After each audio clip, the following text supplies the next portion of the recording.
Seja bem-vindo a mais um episódio do nosso programa Bíblia Aberta. Como sempre, quero recordá-lo que estamos disponíveis nas diferentes plataformas no canal 186 da MEL, assim como no canal de YouTube da Novo Tempo Portugal e também presentes na rádio RCS na frequência 91.2 da área da Grande Lisboa.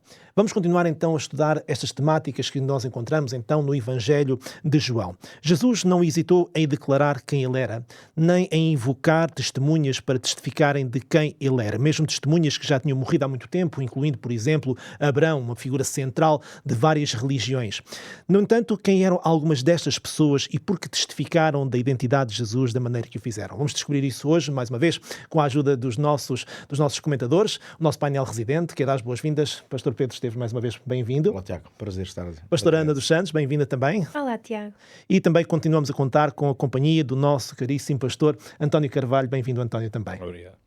Muito bem, António, vou exatamente começar por ti, com a nossa primeira pergunta, porque falando ainda neste episódio, portanto, de diferentes testemunhas da identidade de Jesus como Messias, como Salvador, como Deus feito homem, temos um texto surpreendente, portanto, de João, que vamos ler, portanto, em João capítulo 8, nos versos 56 e 58, para nossos ouvintes, vamos então referir novamente João capítulo 8, versos 56 ao 58, que nos diz então o seguinte: Abraão, vosso pai, alegrou-se por ver o meu dia, viu e regozijou-se. Perguntaram-lhe, pois, os judeus: ainda não tens 50 anos e viste Abraão? Respondeu-lhe Jesus: em verdade, eu vos digo, antes que Abraão existisse, eu sou.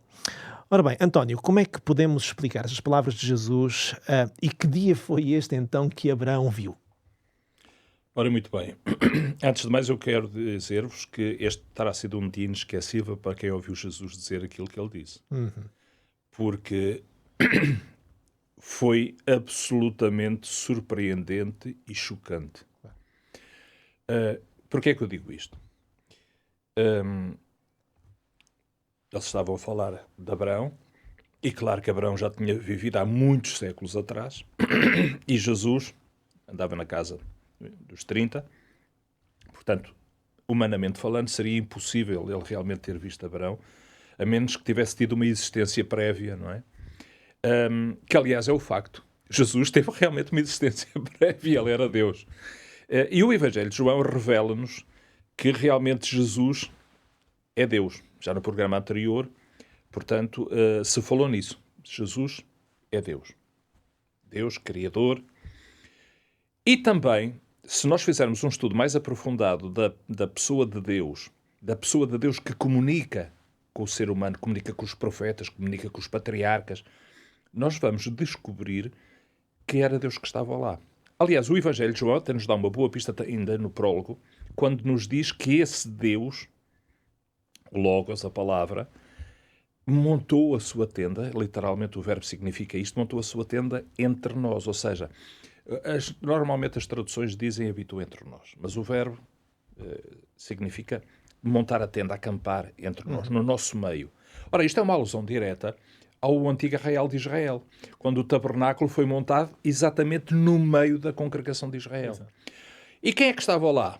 Portanto, subentende-se das palavras de João que era o próprio Jesus. Ou seja, Jesus foi a entidade divina que sempre se manteve em contacto com a humanidade. Desde o Jardim do Éden, quando falava diretamente com Adão e Eva, e depois, ao longo da história, com os patriarcas, com os profetas, quem deu a lei a Moisés, os 10 mandamentos no Monte Sinai, quem apareceu a Abraão e falou com Abraão antes da destruição das cidades do Vale do Jordão, das mais conhecidas, portanto, Sodoma e Gomorra, mas havia mais algumas.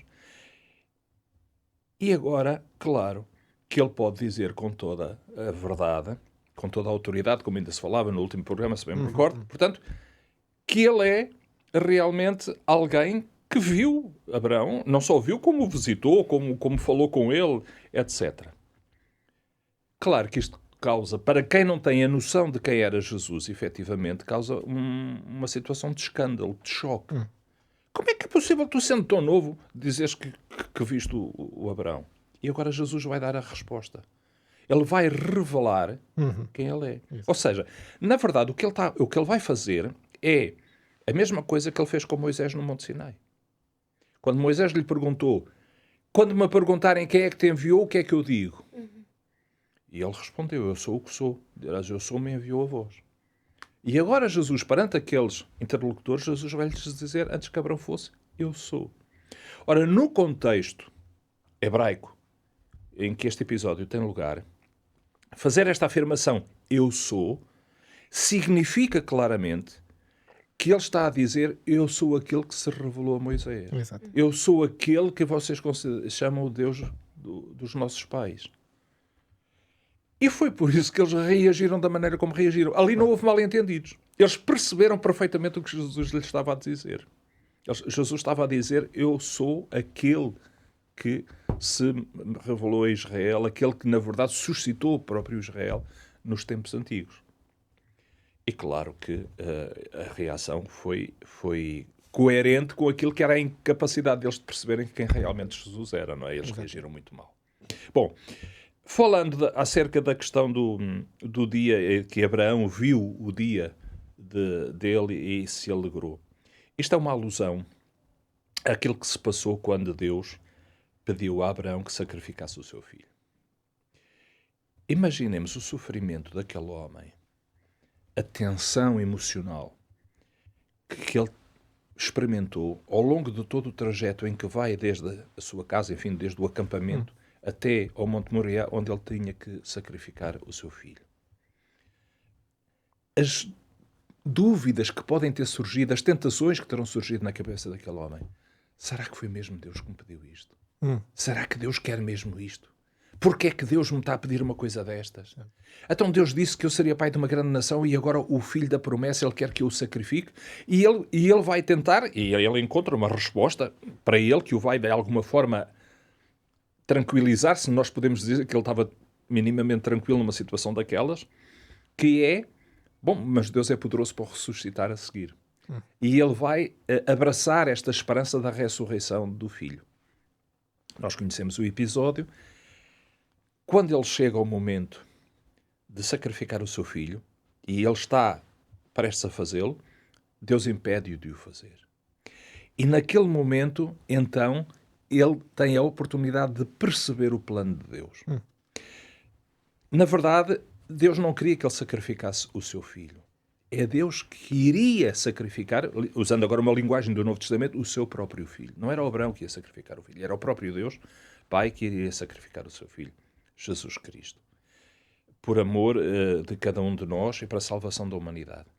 E então, ele consegue, a partir dali, ter uma perspectiva do futuro, daquilo que vai acontecer com a esperança messiânica, de que efetivamente o animal que vai substituir o filho, aquele carneiro que ele vê depois, que está ali, que ele vai sacrificar em lugar do Isaac, ele vai perceber então qual é o plano de Deus. E o dia do sacrifício, em que o verdadeiro animal que era sacrificado, entre aspas, obviamente, o animal era um símbolo de alguém que viria de vir depois, o verdadeiro sacrifício, ele percebe que então é o Messias que há de vir. Exatamente. E é nesta perspectiva que nós podemos perceber estas palavras de Jesus de que Abraão viu o seu dia. O dia do sacrifício. O dia em que Jesus vai assumir plenamente que é o Cordeiro de Deus que tira o pecado do mundo. Portanto, o momento em que toda a tipologia, para usar um termo aqui mais teológico, toda a tipologia, toda a imagética profética do Antigo Testamento se vai concretizar naquele ato sublime de Deus e tremendo ao mesmo tempo, em que o próprio Deus, feito homem, se entrega para morrer em substituição de cada ser humano que o aceite como seu salvador pessoal para ter acesso à vida eterna. Exato. É quase interessante, António, que isto causa confusão exatamente nas pessoas que estão à volta de Jesus, que ouvem este discurso, obviamente, ao ponto de que dizem ainda não tens 50 anos e já viste Abraão. Como se o facto de não ter 50 anos fosse impeditivo de ter visto o próprio Abraão, não é verdade? Mas mostra a própria dificuldade que o ser humano tem, na verdade, de compreender as coisas que são de Deus. Mas, sabe, nestes pormenores também há uma riqueza tremenda de informação que nos ajuda noutros aspectos. Porque isto ajuda-nos a perceber que eles, olhando para Jesus, viam um ser humano. Exato. Porque de outra forma não se percebe a reação deles. Portanto, eles viam em Jesus apenas um homem. Exatamente. Um homem novo ainda, Portanto, mas apenas um homem. Ora, aqueles que mais tarde haveriam de negar a natureza humana de Jesus têm aqui uma dificuldade. Exato. Porque realmente o episódio mostra que ele era perfeitamente humano em termos de percepção visual. Exatamente. Portanto, não há qualquer equívoco aqui de que Jesus fosse plenamente humano. Exatamente. O equívoco está na sua divindade, que eles não conseguem perceber que Jesus é Deus encarnado num ser humano, que aliás, humanamente falando, biologicamente falando, é muito difícil de se entender. Entendemos pela fé, pela confiança que podemos ter na revelação escrita de Deus. Exato. Não é? Como é que um ser divino se transforma e se limita plenamente à natureza humana, de tal forma que aqueles que o veem apenas o homem. Exatamente. E não Deus que está ali. São os tais mistérios que estão Podemos para além falar do aqui nosso do alcance. mistério. Exatamente. Do mistério. Muito bem. Ana, vamos agora falar também sobre o facto que Jesus também desceu, portanto, também recebeu confirmações, na verdade, melhor dizendo, do seu ministério e do alcance da sua obra, de algumas pessoas inesperadas, digamos assim, portanto, ou em situações que são fora do comum. E é o caso, por exemplo, da unção de Maria, que podemos ler nos versículos que nós encontramos. Portanto, em João capítulo 12, versos 1 a 3, portanto, vamos ler João 12, dos versos 1 a 3, onde nos diz então o seguinte. Diz-nos que 6 dias antes da Páscoa foi Jesus para Betânia, onde estava Lázaro, a quem ele ressuscitara dentre os mortos. Deram-lhe, pois, ali uma ceia. Marta servia, sendo Lázaro um dos que estavam com ele à mesa. Então, verso 3 diz-nos, então Maria, tomando uma libra de bálsamo, de nardo puro, muito precioso, ungiu os pés de Jesus e os enxugou com os seus cabelos, e encheu-se toda a casa com o perfume do bálsamo.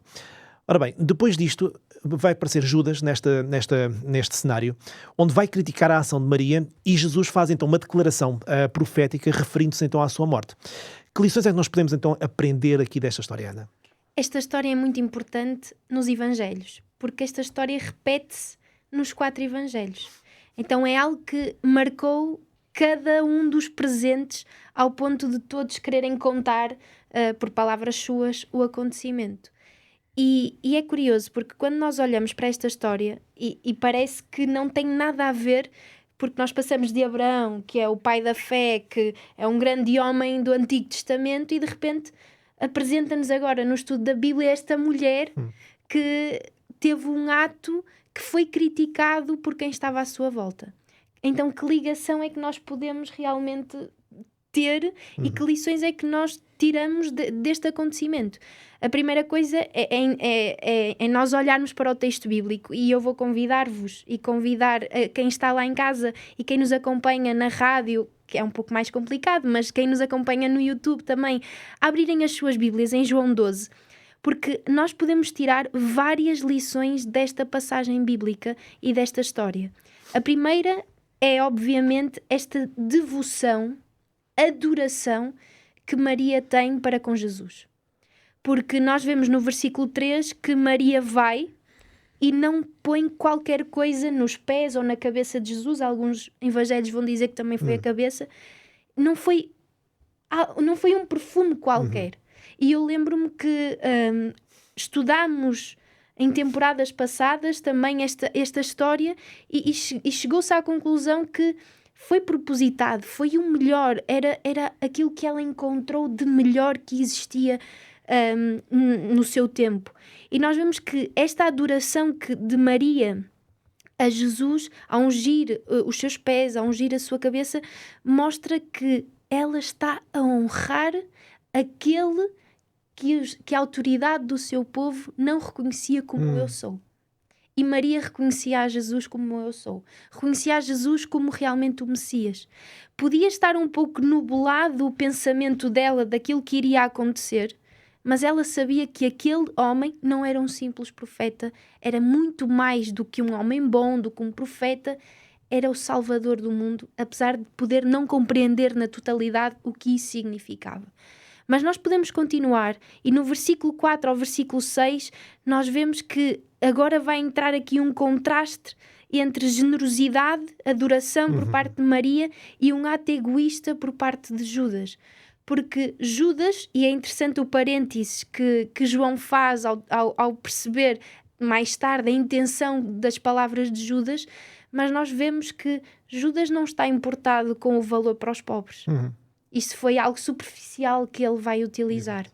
Ele está importado que aquele dinheiro servia para ele mesmo, para as suas coisas, para 1001 coisas que não os pobres. Claro. E é interessante porque a lição que nós podemos tirar daqui é este contraste em que Maria está plenamente focada em Cristo, está plenamente focada nesta oferta, neste ato que tem um significado, e nós vemos na continuação do relato que tem um significado até para uma preparação para aquilo que vinha da sua morte. Exatamente. E etc. Mas vemos que Judas, com segundas intenções, muda a preocupação para outra área. Às vezes, no nosso dia-a-dia, nós podemos viver um pouco esta segunda intenção de Judas. Porque nós podemos nos esquecer que o ato de Maria era o próprio Deus que estava ali diante dela. E ela quis honrar, quis adorá-lo da melhor forma que pôde, como ela pôde, com tudo aquilo que ela tinha. E nós não podemos julgar esse ato porque era o próprio Deus que estava diante dela. Exatamente. Agora, Judas, ao contrário, as nossas ações devem ser motivadas pelo amor que motivou Maria. E às vezes nós, humanamente falando, podemos cair no erro de Judas e ver que às vezes o egoísmo, até a hipocrisia, porque Judas estava a ser hipócrita naquele momento, Certo. pode nos influenciar até mesmo na nossa vida espiritual e pormos Deus ao barulho, ajudar os pobres, seja o que for, mas nunca é de coração. Outra lição é a compreensão espiritual que Maria tem para aquilo que vem, versículo 7. Jesus vai dizer: deixa que ela guarde isto para o dia da minha sepultura. Ou seja, Cristo nunca esconde aquilo que vem. Ele é claro naquilo que vai acontecer, mas há uma incompreensão, uma cegueira, um não querer acreditar, porque para os discípulos ele era o Messias, e era realmente. Então ele nunca poderia morrer, ele vinha instaurar o seu reino. Outra lição que tiramos desta passagem é o valor e a prioridade, até mesmo nas coisas espirituais. O que é que nós estamos a priorizar na nossa relação espiritual com Deus? Qual é a nossa prioridade? Versículo 8, nós podemos ver Jesus a dizer: porque os pobres sempre os tendes convosco, mas a mim nem sempre me tendes. Qual é a nossa real prioridade na nossa vida espiritual, na nossa vida em geral? A lição, nós vemos que Jesus não está a minimizar de todo os pobres e o ajudar e a questão de nós estarmos atentos, apoiarmos as pessoas com mais dificuldades. Mas ele está, pelo contrário, a enfatizar o ato de Maria. Certo. E aqui nós vemos que Jesus, uma mulher, vai até aos seus pés, até aos seus cabelos, e tem um ato de adoração que deviam todos os que estavam lá ter tido. E aquela que era desprezada pela sociedade, aquela que não merecia nada, que para muitos até era considerada pior ou inferior a um cão, a um animal, ela é aquela que dá o passo de honrar o seu Senhor. Exatamente. Então, se nós olharmos e vermos de uma perspectiva macro, nós percebemos que Maria tomou a iniciativa que mais ninguém tomou, por um amor, por uma adoração, por um respeito e por uma noção, ainda que não completa ou na sua plenitude, daquilo que Jesus viria a fazer. Sem dúvida, sem dúvida. Nós temos aqui vários elementos muito importantes e interessantes na história desta mulher. Ainda por cima, uma mulher de má reputação, não é verdade? Sim. Portanto, que a atitude de Judas acaba por ser algo que é normalizado pela reputação que ele ainda por cima carrega sobre ela. Mas é interessante, e eu retive este elemento daquilo que tu partilhaste, que muitas vezes algo que parece ser uma boa intenção serve como máscara para esconder a real intenção do próprio coração da pessoa, e neste caso do próprio Judas. Sim. Que tinha essa intenção egoísta, como tu disseste muito bem. Ele era um ladrão, na verdade, ele guardava o dinheiro para ele, não é? Tinha intenções pessoais em relação a isto, de maneira que é interessante nós vermos, para que seja um alerta também para todos nós, para vigiarmos também o nosso coração. Pedro, João registra, portanto, repetidamente as tentativas dos líderes religiosos também de prenderem Jesus, não é verdade? De o levarem a julgamento e de o condenarem à morte. Um tema do Evangelho de João, portanto, afirma frequentemente por Jesus, é que o seu tempo ou a sua hora ainda não tinham chegado, referindo-se ao tempo da sua crucificação, mas quando essa hora finalmente chega, Pilatos vai ter aqui um papel de destaque. E nas interações com Jesus vai acabar mesmo por dar testemunho também do próprio Jesus, o que é interessante. Ora, vamos ler 2 exemplos, portanto, um deles em João, no capítulo 18, portanto, nos versos 38, aliás, no verso 38, capítulo 18, e no verso 38, que nos diz então o seguinte: perguntou-lhe Pilatos o que é a verdade. Tendo dito isto, voltou aos judeus e lhes disse: eu não acho nele crime algum. E depois, se avançarmos um bocadinho até ao capítulo 19, vamos ler, portanto, os versos 10 ao verso 12, onde nos diz também o seguinte: então Pilatos o advertiu: não me respondes? Não sabes que tenho autoridade para te soltar e autoridade para te crucificar? Verso 11, respondeu Jesus: nenhuma autoridade terias sobre mim se de cima não te fosse dada. Por isso, quem me entregou a ti, maior pecado tem. Ora bem, Pedro, de que forma é que Pilatos é, afinal de contas, um exemplo de que até involuntariamente se pode testemunhar a favor da verdade, não é? É mesmo. Pilatos é esta personagem muito interessante e com um papel rico. O Evangelho de João, especialmente, vai tratar muito bem e o mais profundamente o papel de Pilatos. Mas é interessante porque nós estamos aqui a fazer um percurso à volta da ideia de que há diferentes pessoas em diferentes circunstâncias que testemunham a favor de Jesus, do que ele é. Ainda agora vimos Maria também, ou seja, é um caso também particular de uma pessoa que não se esperaria, que não tinha a reputação para isso, mas aqui encontramos um testemunho completamente inesperado. Porque Pilatos vai ser, no fundo vai ser um carrasco de Jesus, vai ter um papel crucial, claro, no seu processo e no que leva Jesus à condenação da cruz e, portanto, da sua morte. No entanto, há um conjunto de interações entre Jesus e Pilatos que vão dar a Pilatos a oportunidade de dizer e fazer algumas coisas que revelam que uma pessoa, por vezes mesmo não querendo ou não assumindo mais isso, não assumindo, acaba por dar um testemunho de Jesus. Eu gostava de explorar, claro, agora então para responder à tua pergunta, pelo menos 3 exemplos de como Pilatos se revelou uma testemunha fortíssima de Jesus, da sua identidade. Primeiro exemplo, Pilatos reconhece a inocência de Jesus. Só que a inocência é uma coisa que pode ser aqui interpretada de várias formas. No contexto imediato, direto, claro, Pilatos declarou: eu não vejo nele crime algum.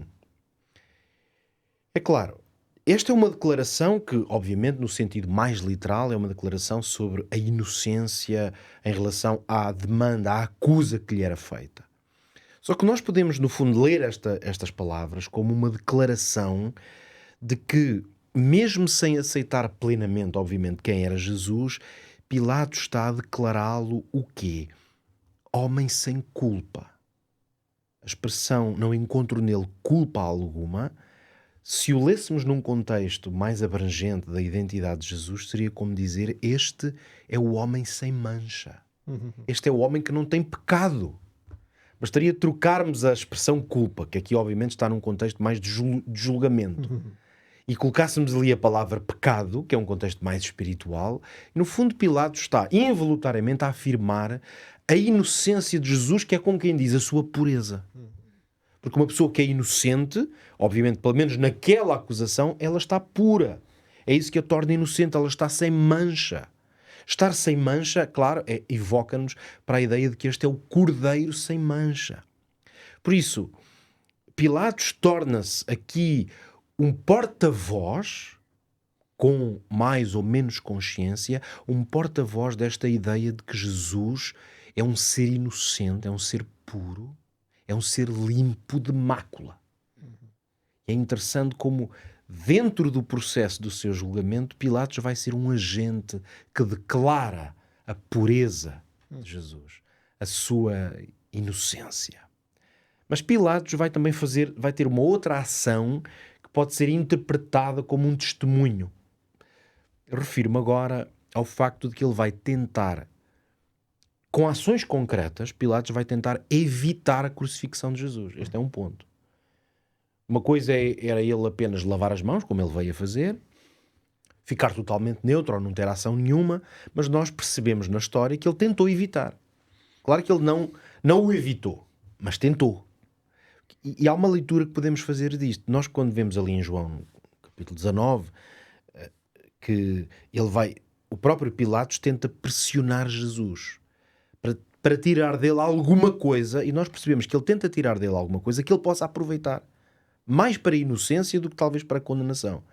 A certa altura vai dizer que tem autoridade para crucificá-lo e autoridade para libertá-lo. É Pilatos que vai dizer isto. Vai afirmar a sua autoridade. E lembramos que Jesus dá-lhe uma resposta brutal. Jesus diz-lhe: nenhuma autoridade terias sobre mim se de cima não te fosse dada. É magnífica esta espécie de luta que vai haver aqui entre duas autoridades. Porque Pilatos vai evocar a sua autoridade.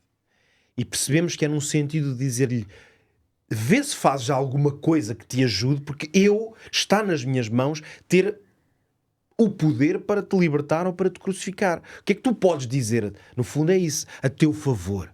E a resposta de Jesus mostra que neste contexto de autoridade é sempre, no fundo com Jesus estamos sempre dentro do mesmo contexto, que é Jesus não está, o comprimento de onda de Jesus não é humano, não é terrestre.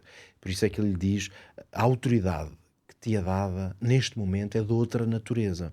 Mas o ponto, para terminar este ponto, é que a partir deste diálogo, que está no capítulo 19, nós percebemos que provavelmente Pilatos percebeu com esta resposta de Jesus que há algo mais em jogo. Isto já não é só sobre um homem que os judeus não gostam, que fez qualquer coisa que os irritou.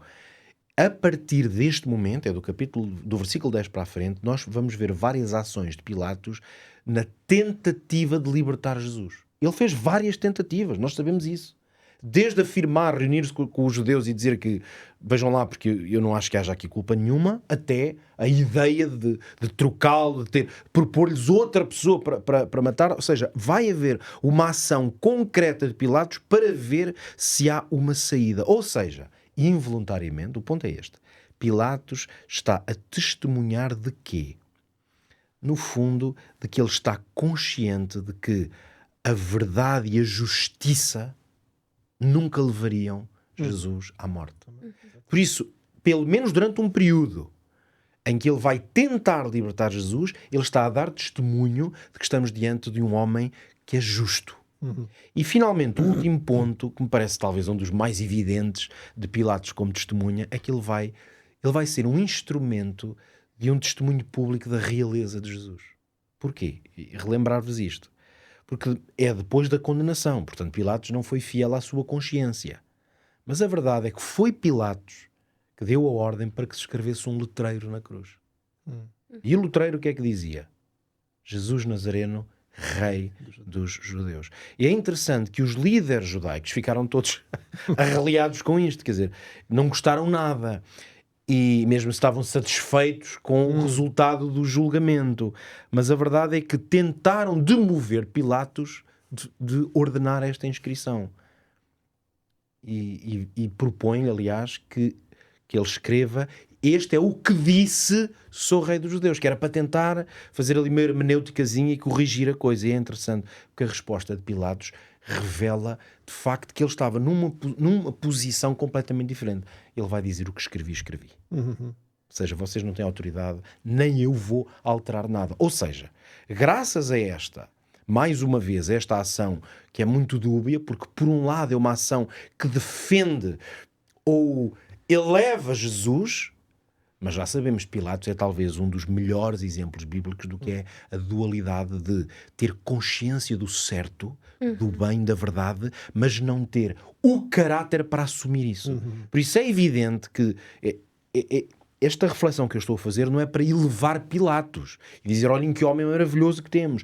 É para dizer que este homem deu pelo menos 3 vezes testemunho a favor de quem foi Jesus. Só que ele não permitiu que esse testemunho fosse forte o suficiente para encontrar espaço no seu coração. E, portanto, ele vai lavar as mãos. Mas a verdade é que a história termina com esta proclamação da realeza de Jesus. Agora, se me permites, gostava só de acrescentar aqui um pormenor que referiste da passagem, que é esta tensão que vai existir entre a consciência daquilo que realmente é e não é, e aquilo que ele se vê forçado por força das circunstâncias, da pressão dos líderes religiosos a fazer.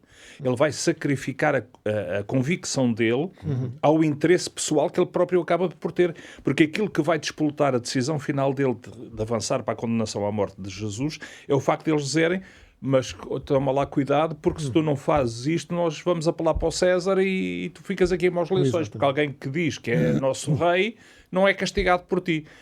E de alguma forma há aqui uma vingançazinha do Pilatos também nesta história. Então vocês querem que eu o condene porque ele é rei dos judeus e apelam a César se eu não o fizer. E depois então eu vou mesmo lá meter que essa é a acusação. Exatamente. Por muito que eles não quisessem que fosse colocado lá. É o rei dos judeus, é por isso que ele morre, então é isso que eu vou lá pôr. Foi uma vingança do Pilatos em relação aos líderes religiosos. Mas isto é uma advertência para os líderes. Quando um líder, neste caso um líder político, sacrifica a consciência por interesses pessoais, por uma ética situacional, que nós podíamos dizer aqui, para escapar aqui a um problema muito grande que ele podia ter com o César, vão pelo mau caminho. E os resultados nunca podem ser bons. Os próprios líderes do povo judeu viveram isso. Ou seja, eles preferiram a sua consciência e o seu status e a sua circunstância do momento a reconhecer verdadeiramente Jesus. Exatamente. E Pilatos acaba por ser um pouco um fruto dessa mesma atitude dos líderes. Vai ser instrumentalizado. Ele vai se deixar instrumentalizar.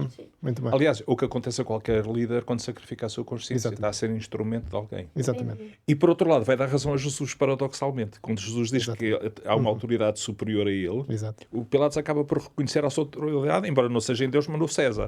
Se eles vão apelar ao César, eu vou ter aqui problemas. Então é melhor eu safar-me desta, que é para não ter problemas com o César. No fundo, está a reconhecer que há uma autoridade superior Acaba a dele. por fazer uma demonstração de força e de autoridade, na verdade, da sua parte. Muito bem. Amigos, muito obrigado por aquilo que têm contribuído para o nosso programa e, aprezados amigos, quero apenas dizer-vos que não saiam daí porque temos já de seguida uma oferta muito especial para si. Muito bem, quero aproveitar então esta oportunidade para falar desta oferta para que em casa possa continuar então a estudar. Temos este manual de estudo, eu creio, revelando a palavra de Deus. Um manual que aborda vários tópicos, como por exemplo o estado do homem na morte, o que acontece depois quando alguém morre, a lei de Deus, os sinais da volta de Jesus, todas temáticas que são baseadas exatamente na palavra de Deus, na Bíblia, e por isso você não vai querer perder exatamente esta oferta absolutamente gratuita. Para isso, basta contactar-nos através do número 933-939291. Tome nota, 933-939291 e solicita então o envio gratuito então deste manual para si, para os seus, para a sua família, para também poder aprofundar os muitos tópicos então e os temas que a Bíblia então tem para nos ensinar. Muito bem, António, vamos já continuar contigo então novamente. Nós vamos agora olhar para um outro momento e este outro testemunho que é também muito relevante. E nós encontramos, portanto, em João, no capítulo 20, nos versos 24 até ao 29. E vamos ler, portanto, João, capítulo 20, versos 24 ao 29, onde nos diz então o seguinte: Ora, Tomé, um dos 12, chamado Dídimo, não estava com eles quando veio Jesus.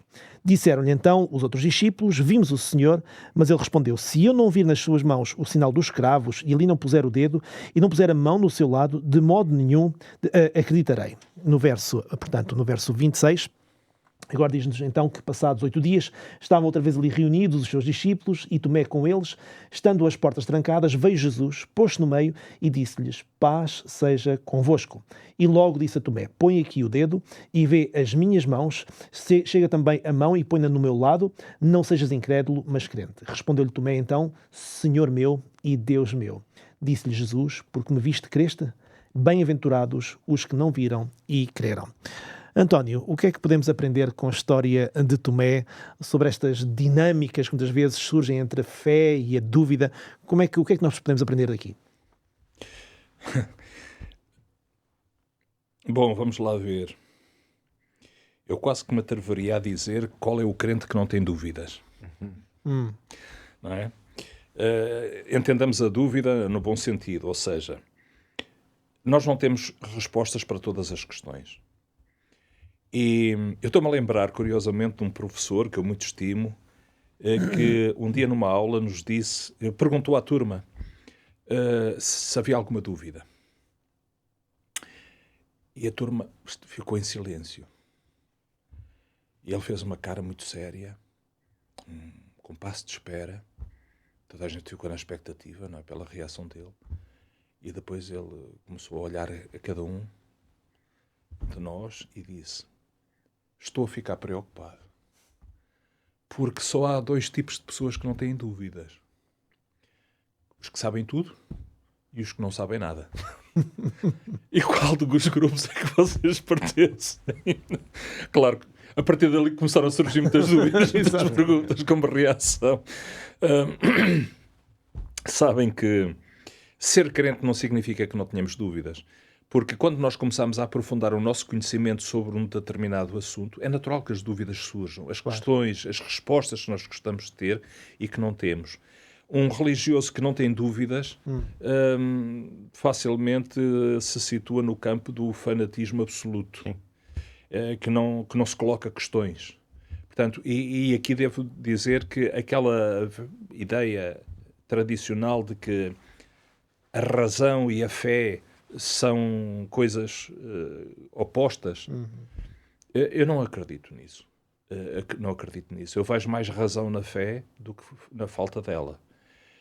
Mas dúvidas é normal. Vamos lá ver. Isto também tem a ver com o perfil da pessoa. O Tomé era uma daquelas pessoas para quem a evidência é importante. Ele acredita naquilo que ele pode constatar. E temos que respeitar isso. Todos nós somos, ou mais ou menos, um pouco assim. Não é?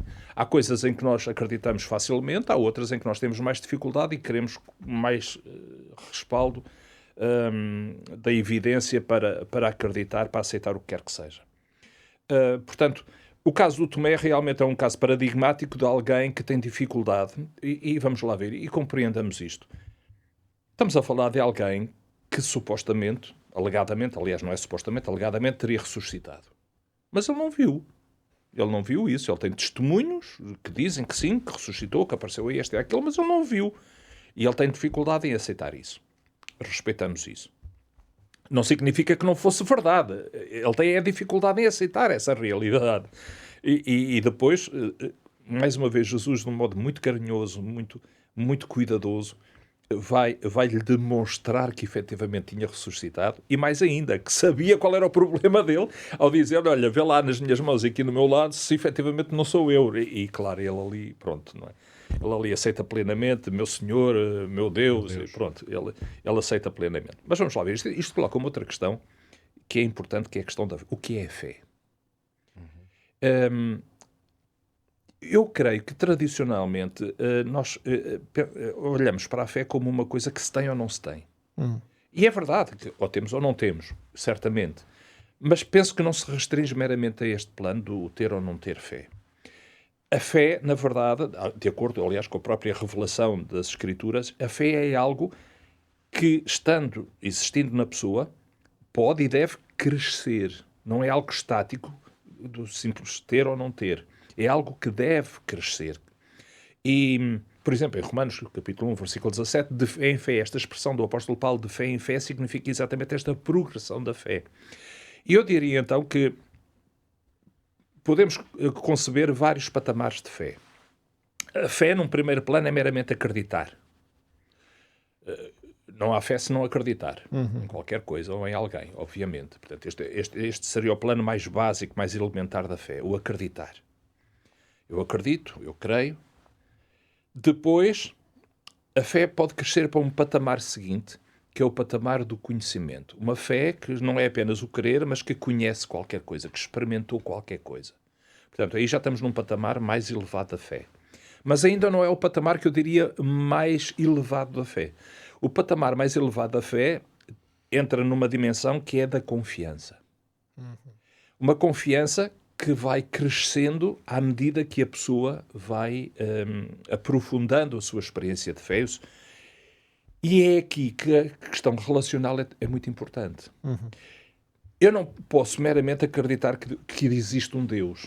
Isso não vai ter qualquer transformação na minha vida se eu meramente acreditar que Deus existe. Agora, se eu tenho uma relação pessoal com Deus, se essa minha relação pessoal, se a minha experiência com esse Deus vai fazer com que a minha confiança nele aumente, ao ponto de eu cada vez confiar mais nele, e nos momentos mais difíceis da minha vida, essa confiança que eu tenho nele me ajudar a ultrapassar as dificuldades, os problemas, os grandes desafios da minha existência, então aí a minha fé começa a atingir expoentes mais elevados. O exemplo mais sublime que nós temos é na própria pessoa de Jesus. Jesus, quando está prestes a dar os passos finais do seu ministério terrestre antes da crucifixão, Jesus tem aquela célebre oração em que ele pede ao Pai que, se possível for, afaste aquele cálice dele. E, no entanto, esta é a vontade dele, a vontade expressa, como ser humano, ele não quer passar por aqui. Ele sabe o que é a crucifixão. E nenhum ser humano, no seu perfeito juízo, tem vontade de ser crucificado. Portanto, ele não tem vontade de passar por aquilo. Aquilo era a morte mais horrível, era a tortura no seu expoente máximo, o sofrimento atroz e lento da pessoa, pregada à madeira, e ele não tem vontade de passar por aí. E então ele pede que, se possível for, aquele cálice seja afastado dele. No entanto, onde é que se vai revelar a confiança, esta confiança suprema no Pai? No entanto, não se faça a minha vontade, mas sim a tua. Ou seja, ele entrega-se completamente à vontade do Pai, na confiança de que o Pai está a dirigir todas as coisas, de que o Pai vai resolver o problema, de que passar por ali faz parte de um plano que não tem alternativa viável. E então ele manifesta essa confiança absoluta. Nós somos pessoas de fé na medida em que deixarmos que a nossa aceitação da verdade de Deus cresça e se torne-se tão significativa na nossa vida que nós confiemos. Muito bem. O Tomé teve que fazer essa caminhada de fé. Teve que fazer essa E é uma evidência que temos dessa diferença que o António aqui demonstrou muito bem entre o patamar de crer e depois começar a ter uma experiência ao ponto de ter confiança, é a afirmação de Jesus de que os demónios também creem. Sem dúvida. E, no entanto, não têm fé, no sentido em que não só não têm uma relação, como não têm confiança em Deus. Exatamente. Mas creem, porque eles sabem, não é? Exatamente. Portanto, de facto, há uma diferença grande nestes Muito bem. dois níveis. Muito bem. O apóstolo Tiago bom, como boi hebreu, aquilo era pão, queijo, queijo. Ele cortava à direita, não é? Vocês acreditam? Fazem bem, o diabo também até estremece. Exatamente. É aquela... Muito bem. Ana, vamos passar para ti agora a próxima pergunta. Já temos muito pouco tempo, mas vamos trazer este tema para a nossa realidade. Se, por um lado, estes homens e mulheres, portanto, viram e testemunharam Jesus fisicamente, nós hoje também temos uma compreensão mais vasta, portanto, do plano da salvação, por exemplo, não é? E temos a Bíblia completa, portanto, a revelação escrita, acessível, portanto, de uma forma que os discípulos não tinham na altura. Quem é que está em vantagem para testemunhar de Cristo, afinal de contas? Somos nós ou eram eles? Nós somos privilegiados, porque nós hoje em dia temos um conhecimento, temos a Bíblia, uma compilação de livros inspirados por Deus como um guia, não só um guia do presente, mas também nos quanto ao passado e o futuro. E eles tinham a Bíblia hebraica, tinham a sua parte do Antigo Testamento, aquilo que nós conhecemos hoje como Antigo Testamento, mas havia muitas coisas que estavam nubladas. Então, a nível profético, eles acreditaram pela fé. O mesmo apóstolo que escreveu o Evangelho de João escreve também o livro do Apocalipse, e eu sou-vos sincera, eu imagino João no fim do livro a pensar, mas o que é que vai acontecer neste mundo? Porque ele acreditava que, como ele termina o livro do Apocalipse, Jesus vem em breve. Mas tudo aquilo que acontece pelo meio, a sua mentalidade, a sua vida, a sua vivência, o seu tempo, o primeiro século, muitas coisas não permitiram ele compreender. Então, nós hoje, em pleno século XXI, olhando para trás, eles tiveram um privilégio inacreditável, que é estar com o próprio Deus, face a face, lado a lado, conversar com Jesus, estar com Cristo. Mas nós hoje sabemos que Jesus está connosco até à consumação dos séculos, através do Espírito Santo, mas nós temos um privilégio também muito grande, que é os testemunhos que eles viveram, por terem sido testemunhas oculares, nós também podemos vivê-los. Não vendo, se calhar, Jesus face a face, mas experimentando exatamente a mesma relação que eles experimentaram. Porque Jesus está exatamente da mesma disponibilidade que esteve com eles pessoalmente, quer estar connosco mesmo num âmbito diferente, espiritualmente falando. Por isso, nós acabamos por ser os mais privilegiados. Temos uma vantagem, que é nós temos a Bíblia, nós temos o poder de olhar para a história, de compreender Deus, de ver como Deus atuou e de sabermos agora aquilo que vai acontecer, já quase numa totalidade, percebermos como no fim da história deste mundo se vai desenrolar. Então nós somos privilegiados, nós temos vantagens únicas, mas nós continuamos na mesma linha de testemunhas que eles eram. Eles não são mais testemunhas e nós somos menos testemunhas. Ambos somos testemunhas. E é um privilégio que Cristo nos deixa hoje. Podermos continuar a testemunhar, continuar esse legado que eles começaram, nós hoje podemos continuá-lo, até que Jesus venha. Sem dúvida, sem dúvida. Nós somos estes bem-aventurados. Sem dúvida. Nós não vimos e queremos. Exatamente. dúvida. Exatamente. Somos nós, está aqui a falar de nós. Exatamente. De nós, todos os crentes do nosso tempo, quero dizer, não somos nós só aqui, não é? Todos os crentes, aqueles que nos ouvem e que nos estão a ver deste programa, também são bem-aventurados porque não viram e também creem. Mas também testemunhámos outras coisas que eles não testemunharam na altura. Víamos Sim. o desfecho de A muitas nível profecias, profético. por exemplo. Lá está a linha profética que nós temos a oportunidade de ver, não é verdade? E por outro lado, é claro que nós gostávamos de ter estado lá para nos sentarmos e ver Jesus, ouvir Jesus em primeira mão a pregar e tudo mais, mas teremos a oportunidade de ver isso um dia. Como dizia um grande pregador, dizer que o privilégio hoje é nosso saber que, no final de contas, Jesus vence e Satanás é derrotado. E de maneira que esse privilégio nós podemos vê-lo sem dúvida nenhuma, e na altura tinha que ser um ato de grande confiança para acreditar exatamente que isso iria acontecer, principalmente quando um mestre, que era Deus encarnado, acabou pendurado numa cruz de forma tão cruel como aconteceu, não é verdade? Muito bem, vou passar então para a última pergunta, Pedro, apesar do nosso tempo estar bastante curto, nós já falámos, portanto, deste encontro, mas vamos voltar a ele. Portanto, Pilatos, não é verdade? Fez uma pergunta que quase que podemos dizer que é do campo filosófico, mais do que qualquer outra coisa, ao próprio Jesus. A pergunta é esta: o que é a verdade? À luz de tudo o que já estudámos em João e na Bíblia, no fundo, como podemos então responder esta questão que pode ser até inquietante, mas é sem dúvida importante? Ainda há pouco falávamos de que o diálogo e as dinâmicas desta relação foi uma relação, é muito temporária e num contexto muito complexo, mas a relação que se criou entre Pilatos e Jesus foi muito intensa. E o contexto desta pergunta, porque é uma pergunta fantástica, não é? Uma pergunta intemporal, foi porque Jesus fez uma afirmação que é muito interessante. Jesus disse: aquele que é da verdade ouve a minha voz. A prova de que Pilatos não estava apenas num papel de juiz, mas que ele tinha interesse nas coisas que Jesus estava a dizer, é que foi como se ele, pelo menos eu faço essa leitura, foi como se Pilatos não controlasse esta pergunta, porque a afirmação, o que ouve, aquele que é da verdade ouve a minha voz, Pilatos podia dizer: cala-te para aí, ou vou já acabar com a tua vida, ou sabes lá o que estás a dizer, ou não dizer nada. Mas Pilatos como que não resiste a dizer: então diz-me o que é a verdade. E expõe diante de Jesus, curiosamente, a sua própria fraqueza, podíamos dizer, a sua fragilidade. Um homem destes seguramente nunca queria expor a sua fragilidade, mas expõe, porque quando lhe perguntou o que é a verdade, é o mesmo que dizer: bom, eu não sei bem o que é. Se tu dizes que quem é da verdade ouve a tua voz, então o que é isso da verdade? Claro, a tua pergunta agora é um pouco mais ampla, não é? O que é a verdade? No contexto de que a Bíblia, também o Evangelho de João explicam. Responder a esta pergunta é definitivamente uma coisa muito importante.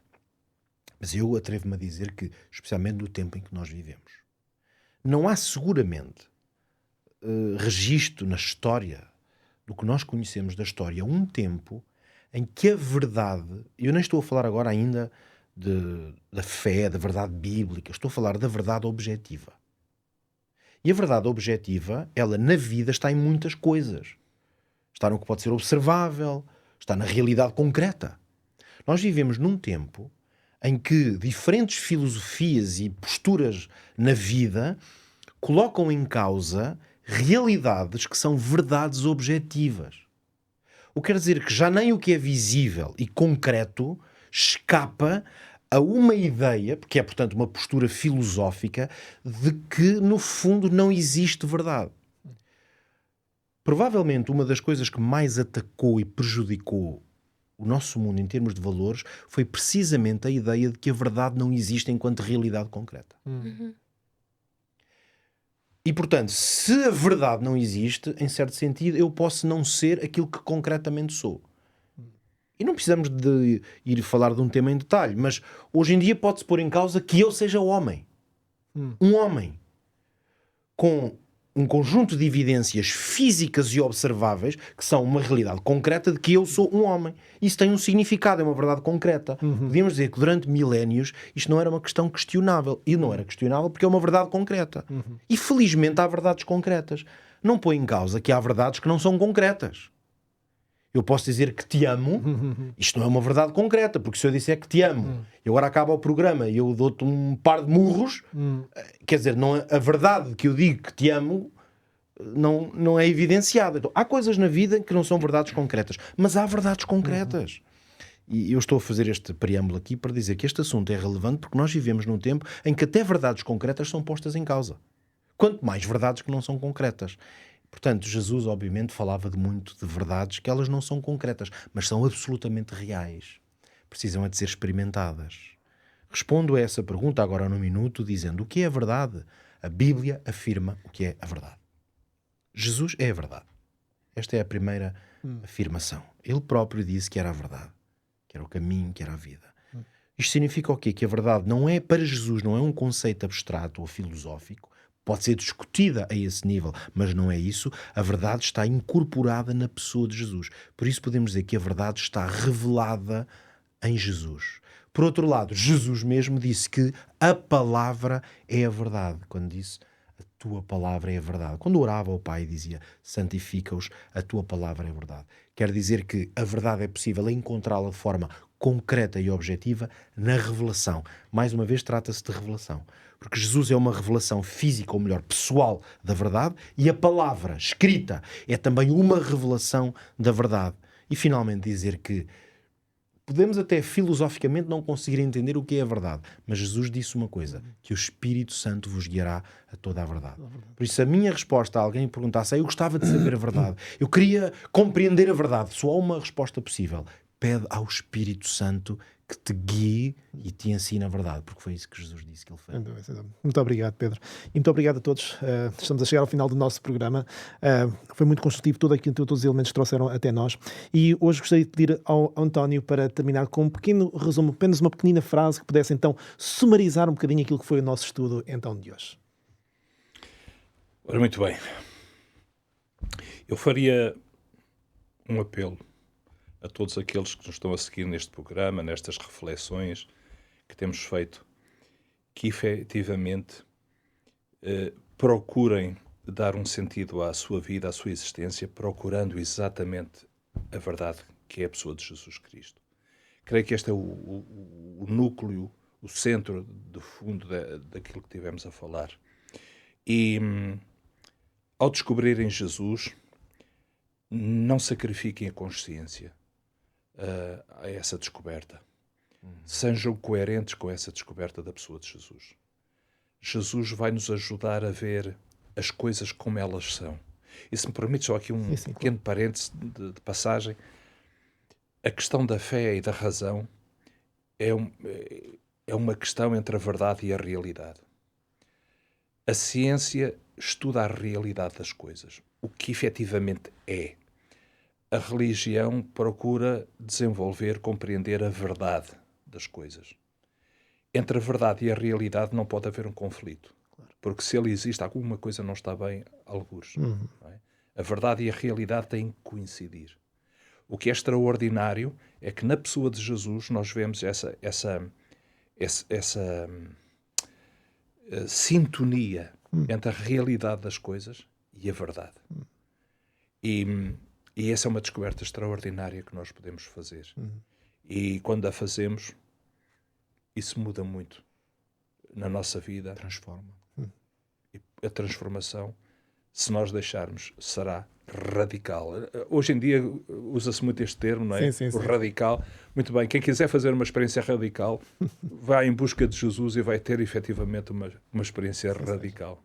nas suas vidas. Sem dúvida nenhuma, sem dúvida nenhuma. Um Deus que transforma de dentro para fora, exatamente na nossa percepção das coisas, sem dúvida nenhuma. Obrigado, António, e obrigado a cada um de vós mais uma vez. E dirijo-me agora lá para casa. Quero agradecer a sua presença, que fielmente nos segue então aqui neste programa, na Bíblia Aberta, e relembro que pode continuar então a estudar. Esta oferta continua disponível para todos aqueles que quiserem solicitar este manual de estudo, Eu Creio, revelando a palavra de Deus. É um manual que você vai querer ter em sua mão para si, para os seus amigos, para partilhar, para aprofundar então o seu conhecimento da palavra de Deus e para encontrar as respostas que só a Bíblia então lhe pode dar. Como é que pode então contactar-nos para solicitar esta entrega? Através do número 933-939291. Volto a dizer, tome nota, 933-939291, e pode usar também esse número para solicitar algum esclarecimento, alguma pergunta que tenha a ver com o nosso programa, com a palavra de Deus. Nós estamos aqui também para tentar ajudar e para tentar guiá-lo sempre então à palavra aberta, à Bíblia aberta, que nos esclarece de todas as nossas dúvidas. Sem mais demora, então, mais uma vez, muito obrigado por nos ter acompanhado, e já sabe que temos um encontro marcado no próximo episódio da Bíblia Aberta. Até lá, fique bem e que Deus o abençoe.